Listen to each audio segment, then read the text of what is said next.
오늘의 뉴스 브리핑입니다. 연방하원정보위원회가 어제 탄핵조사 보고서를 채택하고 법사위원회로 송부했습니다. 애틀란타에서 11월에만 2억 통의 스팸 전화가 걸려 전국 1위라는 불명예를 얻었습니다. 미국 전역의 독감 인플루엔자가 크게 확산되고 있어 주의가 요구됩니다. 올해 사이버 먼데이 매출이 94억 달러로 역대 최고치를 기록했습니다. 현역 입영을 거부한 여호와의 증인 신도들이 법원에서 각기 서로 다른 판결을 받았습니다. 귀넷 카운티의 핵심 재개발 사업인 레벨 프로젝트가 건설업자가 이탈하면서 잠정 중단됐습니다. 여성 사업가 켈리 래플러가 오늘 자니 아이잭슨 상원 의원의 후임자로 발표될 예정입니다. 홍성구의 뉴스 브리핑 지금 시작하겠습니다. 홍성구의 뉴스 브리핑은 절세의 지혜를 나눠드립니다. 이상 회계법인 학자금과 대학 진학은 전문가와 상의하세요. AGM 인스티튜트 애틀란타에 집을 사시려면 믿고 맡겨주세요. 엔킴 부동산 식사에서 디저트까지 한 곳에서 즐기는 카페 믹스 도움으로 제작되고 있습니다. 도널드 트럼프 대통령이 북대서양 조약기구 나토의 정상회의 참석차 자리를 비우고 있는 사이에 미국 하원은 어제 탄핵조사 보고서를 표결 처리해서 법사위원회로 송부했습니다. 총 22명의 정보위원회가 표결에 참여했는데요. 민주당 소속 13명이 전원 찬성한 반면에 공화당 소속 9명은 전원 반대한 것으로 알려졌습니다. 정보위원회, 외교위원회, 그리고 정부개혁감독위원회가 함께 지난 9월 24일부터 민주당의 주도로 탄핵 절차를 개시한 후에 2달여간 공개 및 비공개 청문회를 열었고요. 29명의 증인들을 신문하면서 이른바 우크라이나 스캔들을 집중 조사했었죠. 특히 트럼프 대통령이 4억 달러어치의 군사 원조 그리고 백악관 정상회담 등을 해주기로 약속하고 그 대가로 조 바이든 전 부통령 부자의 부패 혐의 그리고 2016년 있었던 미국 대선에 우크라이나가 개입했는지에 대한 의혹을 조사하도록 압박했다라는 이른바 대가성 거래를 했다라는 그 의혹이 이번 청문회 조사의 핵심 사항이었습니다. 이날 통과된 보고서에는 이 같은 의혹이 사실이었다라는 내용을 담고 있는데요. 하원 조사위원들은 보고서에서 트럼프 대통령이 군사 원조를 보류시키면서 미국의 국가 안보를 훼손시켰고 백악관 행정부 내 당국자들의 증언을 가로막아서 의회의 탄핵 조사를 방해했다고 결론 지었습니다. 또 정치적 개인적 이득을 위해서 내년 대선에서 잠재적인 라이벌로 가장 손꼽히고 있는 조 바이든 전 부통령에 대해 조사를 하도록 권력을 남용했다는 혐의도 적시했습니다. 이 보고서에는 미국 선거에 대해서 외국이 간섭을 하도록 권유하는 것은 트럼프 대통령이 향후에도 자신의 이익을 위해서 어떤 권한이든 행사할 수 있다는 것을 보여주는 아주 위험성을 나타낸 것이다. 그렇기 때문에 대통령은 탄핵되어야 한다라는 내용이 들어가 있는 것이죠. 또 보고서에는요, 데빈 누네스 공화당 하원 의원이 루돌프 줄리아니 트럼프 대통령 개인 변호사와 연락을 주고받는 등 우크라이나 스캔들에 깊숙이 개입되어져 있고 마이크 펜스 부통령, 마이크 폼페이오 국무부 장관, 그리고 에릭 페리 에너지부 장관 등이 광범위하게 백악관 측과 공모했다라는 조사 결과도 포함시켰습니다.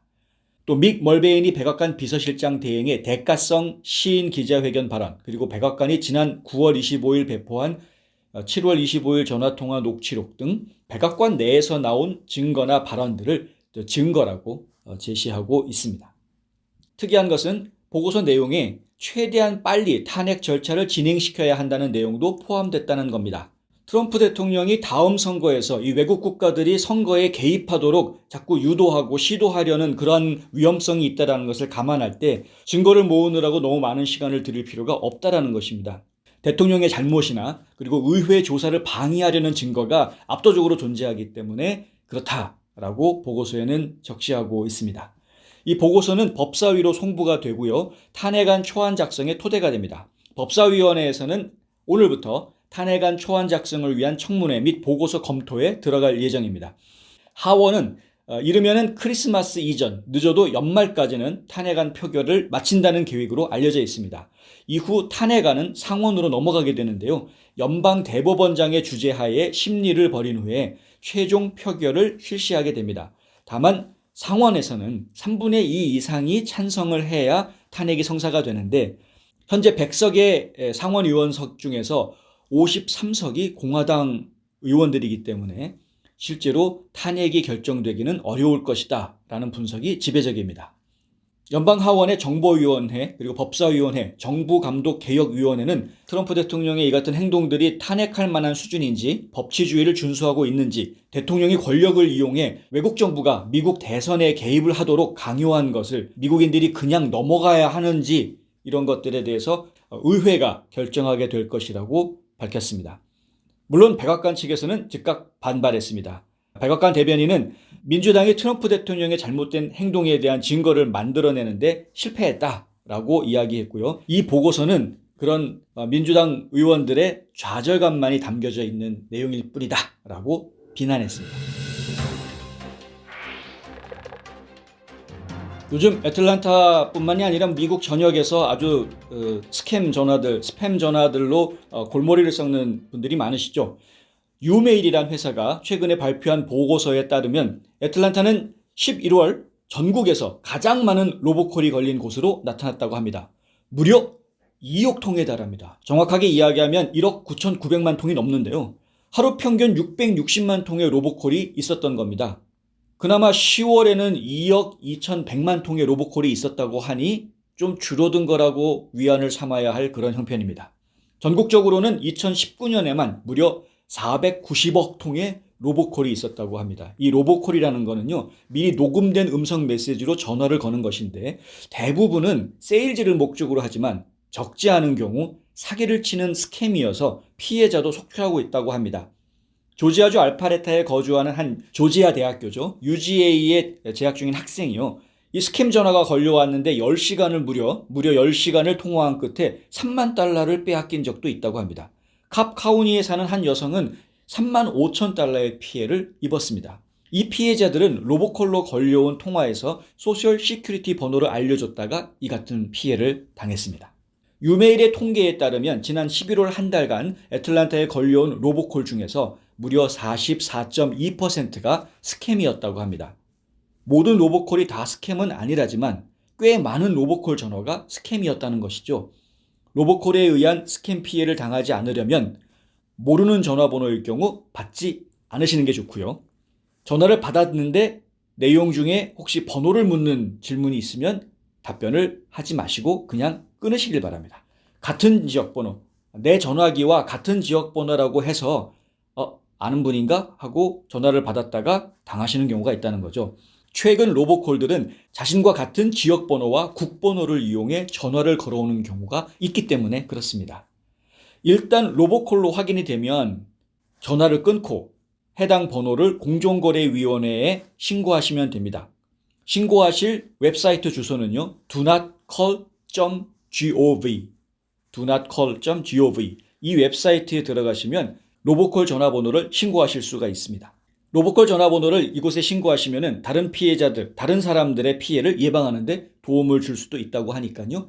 적극 활용하시면 좋겠네요. 쇼핑 시즌이 끝나가나 했는데 이제 독감 인플루엔자 시즌이 돌아왔습니다. 미국 전역에 독감 인플루엔자가 크게 확산되고 있어서 주의가 요구된다는 소식입니다. 연방질병통제센터 CDC죠. 이곳의 자료에 따르면 지금 화면에 나오는 지도에서 보시는 것처럼 10월 초에만 해도 미미했던 인플루엔자가 11월 마지막 주에는 전국적으로 퍼져 있는 것을 확인하실 수 있습니다. 점점점 전국으로 퍼져나가죠. 특별히 조지아주를 비롯해 엘라바마, 테네시, 사우스캐롤라이나 등 동남부 지역의 독감 환자가 넓게 퍼져 있는 것으로 나타났습니다. 올해 11월의 독감 환자 증가 추세는 사상 최악으로 알려졌던 2017년보다 빠른 것이어서 더욱 우려를 낳고 있다고 하는데요. 2017년 경우에는 12월 들어갔을 때 플루 감염이 급속도로 확산되면서 다음해 1월에는 매주 100명 이상이 병원에 입원하는, 그리고 최종적으로는 145명이 독감 합병증으로 사망하는 그런 아주 안타까운 사태가 벌어졌었습니다. 당시 병원에 입원했던 환자는 무려 3,000명을 넘어서기도 했답니다.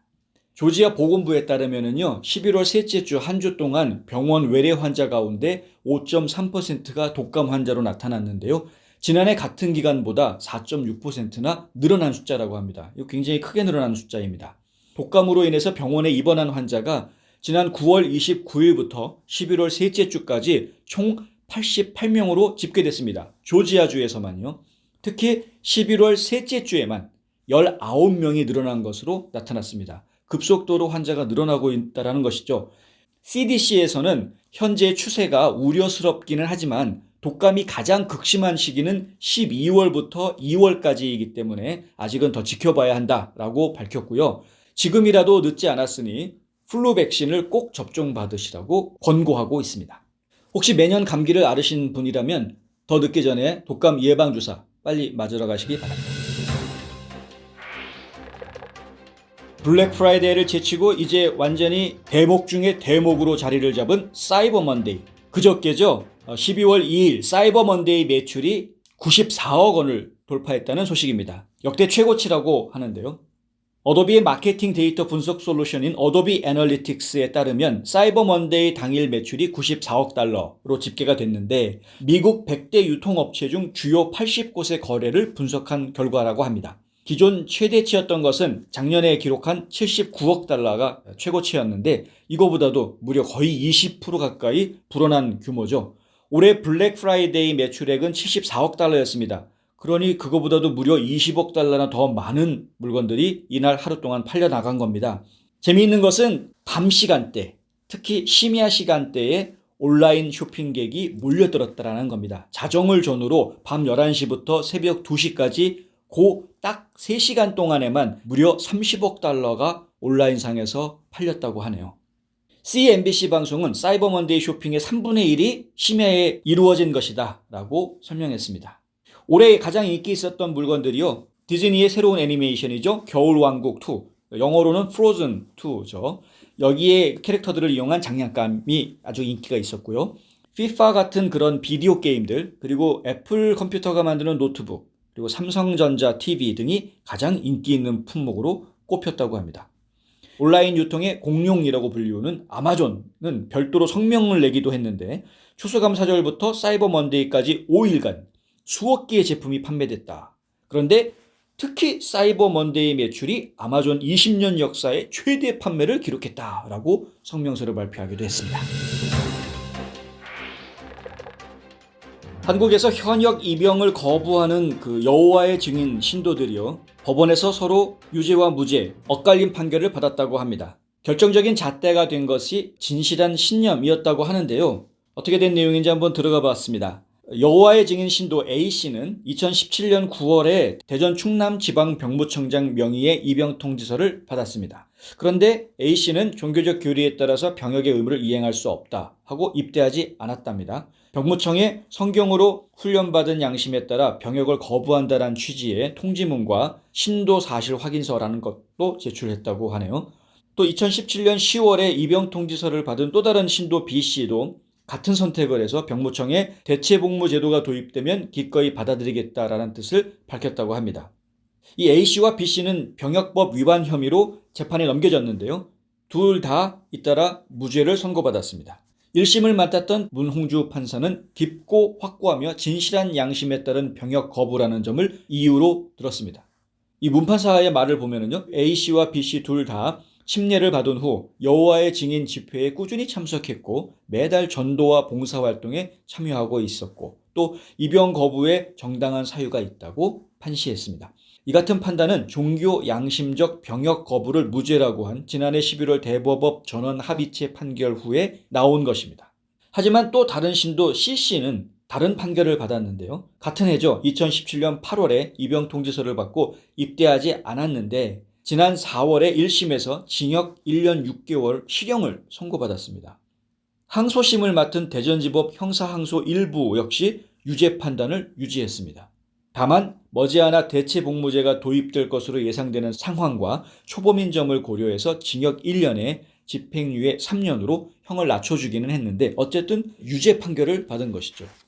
결국 대법원이 종교적, 양심적 병역 거부를 무죄라고 했음에도 불구하고 여전히 여호와의 증인이라고 해서 무조건 다 무죄로 판결받는 것은 아니었다는 것입니다. 항소심 재판부는 이웃을 사랑하라는 성서 원칙을 철저하게 지키고 싶어 입영을 거부한다는 C씨에게 깊고 확고하며 진실한 신념이 있느냐 의심스럽다, 부족하다고 봤던 겁니다.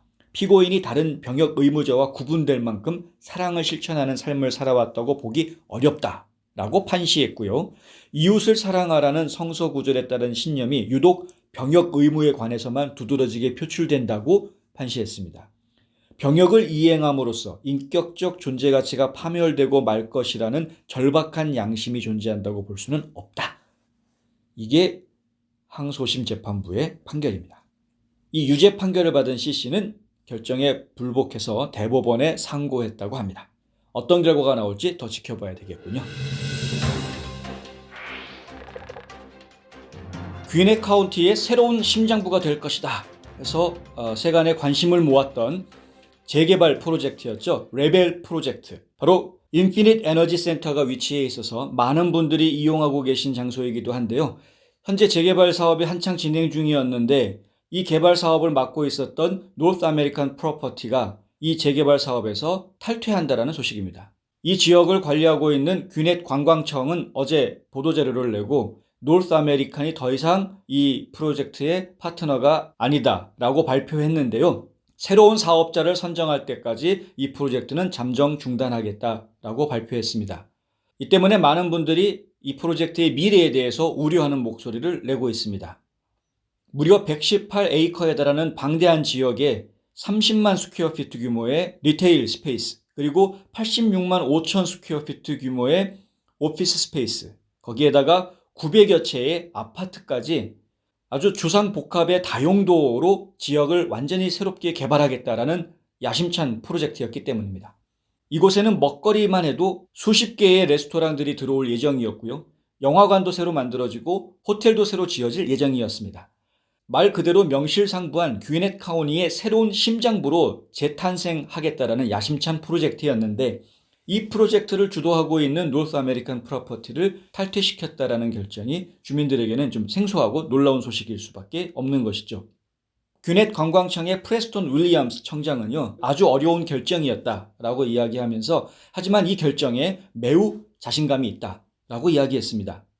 보다 장기적으로 이 지역의 다용도 복합시설이 만들어지게 해야 되는 것이고요. 제대로 하게끔 해야 된다는 것이죠.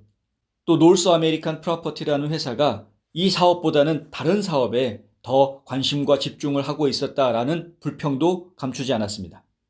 노스 아메리칸 프로퍼티 역시 매우 어려운 결정을 했다라고 이야기하고요. 이 레벨 프로젝트에서 떠나는 대신에 다른 프로젝트에 최선을 다해서 일하겠다라고 말했습니다. 사실 이 노스 아메리칸 프로퍼티는 아틀란타에서 재개발의 가장 성공한 사례 중에 하나로 손꼽히는 아발론 프로젝트를 주도했던 개발 회사입니다. 이 아발론 프로젝트는 레벨 프로젝트의 모델이 되기도 했는데요. 이뿐만이 아니라 아틀란틱 스테이션, 콜로니 스퀘어 몰 등 굉장히 많은 프로젝트를 성공적으로 이끌었던 회사였기 때문에 이미 검증받은 회사다 해서 이 레벨 프로젝트를 맡겼던 것이었는데 과연 이만한 검증받은 회사를 과연 다른 데서 구할 수 있을지 지역 주민들의 걱정은 커져가고 있습니다. 흥미로운 점은 노스 아메리칸이 단지 레벨 프로젝트에서만 빠져나간 것은 아니고요. 더누디 쪽에서 진행되고 있던 하이 스트리트라는 프로젝트에서도 탈퇴했다는 것입니다. 이거 애들 장난도 아니고 이런 대형 프로젝트를 하다가 중간에 그만두고 이런 일들이 미국에서도 벌어지는군요. 부디 귀넷 관광청이 좋은 파트너를 새로 만나기를 기대해봅니다. 역시 브라이언 캠프 주지사는 끝까지 자신의 생각을 지켰습니다. 캠프 주지사는 건강상 문제로 은퇴하는 자니 아이잭슨 연방 상원의원의 후임자로 켈리 레플러를 오늘 지명할 예정이라고 AP통신이 보도했습니다.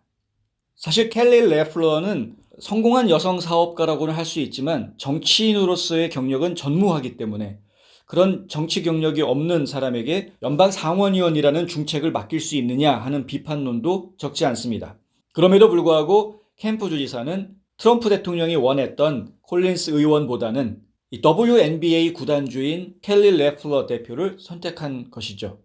일각에서는 캠프 주지사가 트럼프 대통령을 배신하는 것이냐라는 이야기도 나왔지만 사실 그런 것과는 거리가 멀고요. 켈리 레플러의 연방 상원의원 지명은 조지아 주에서는 아주 역사적인 일이라고 볼 수 있습니다. 왜냐하면 조지아 주 역사상 딱 두 번째 여성 연방상원의원이 되기 때문인데요. 최초의 조지아주 출신 여성 연방상원의원은 레베카 라티머 펠톤이라고 합니다. 그나마 1922년에 단 하루만 연방상원 의원으로 있었습니다. 이 무슨 얘기냐면은 따지고 보면 켈리 레플러 대표가 실질적으로는 조지아주 최초의 여성 연방상원 의원으로 활동하게 된다는 것이죠. 특히 레플러 대표는 공화당뿐만이 아니라 민주당 대선 후보에게 후원을 했던 기록도 있고요. 그럼에도 불구하고 이번에 지명을 받으면서 트럼프 대통령의 정책에 적극 지지하고 지원하겠다라는 약속을 한 것으로 알려져 있습니다. 이러한 점은 현재 애틀랜타 북부 지역을 중심으로 해서 공화당 텃밭이었던 것이 민주당 텃밭으로 바뀌는 그러한 변화의 과정 중에 새로운 이슈로 작용하지 않을까라는 기대를 모으고 있습니다.